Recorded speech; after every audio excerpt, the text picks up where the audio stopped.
1/1/2025. We are in the book of Proverbs out of the Bible. We're on chapter 27. Just a few more left in the book of Proverbs before we head into the woozy. Guys, thank you so much for getting to 200 subscribers as we go into the new year. Let's get that number up. If you've been watching, please hit that subscribe button. It definitely helps, and we're finding more and more wisdom and more things that are helping us out get through this life in today's day and age. So without further ado, let's start. Chapter 27. Boast not of tomorrow, for you know not what any day may bring forth. That doesn't mean YOLO, but it doesn't mean be so hoity-toity on yourself, like, I did so good, I'm gonna do this and I'm gonna have that happen, and just because I did this thing will happen, because we don't know actually what will happen. Let another praise you, not your own mouth. Someone else, not your own lips. This is really good, actually. So letting someone else build you up, letting someone else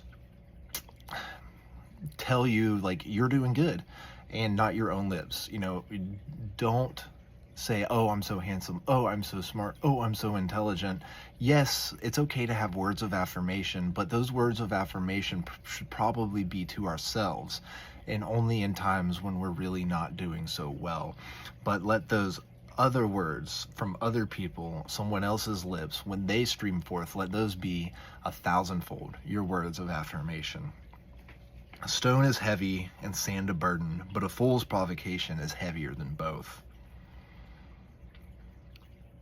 Stone is heavy and sand is a burden, but a fool's provocation heavier than both.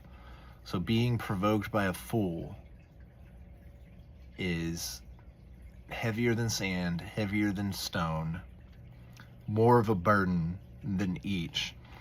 And it's because, as the book of Proverbs has said up until this point, right, don't engage with fools lest you become one. In so many words. That's someone else's quote, but that's mostly what it means. Anger is relentless and wrath overwhelming, but before jealousy, who can stand? So like, overwhelmingly relentless, anger, wrath, but jealousy, that's kind of both, right? Like anger, like jealousy leads to anger, which leads to wrath, and it's like this keeping up with the Joneses that marketing and capitalism and these big firms and corporations all get behind, like especially the cars and the luxury brands, like that jealousy of they have this and I don't. And it's overpowering, it's overwhelming. Better is an open rebuke than a love that remains hidden. So it's better to be chastised, or at least kind of put in your place, than a love that remains hidden, because you'll never know about the love, but at least you can better yourself with an open rebuke. Wounds from a friend may be accepted as well meant, but the greetings of an enemy one prays against.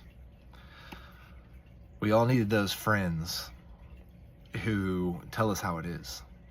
We all need those friends who are going to give it to us straight, who aren't going to beat around the bush. But how often does the enemy, right, come and say, hey, I need a favor. Hey, how's it going? It's not welcome. Why? Because something's amiss, right? You know, keep your friends close, but your enemies closer. I don't know if that's exactly what this is saying, but this is speaking to something similar. When your enemies come and they're trying to say hello and they're trying to give you greetings, what are they really getting at?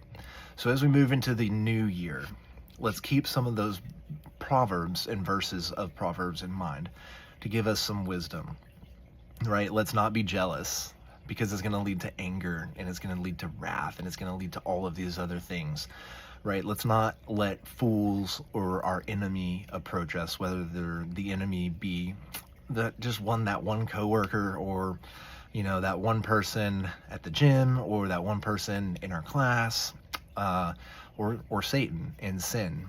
Both are our enemies, and so don't let sin and don't let Satan get close to you. Don't let the demons in. And then also, don't let those emotions flow. Let's be in control, and let's welcome the new year with a bang.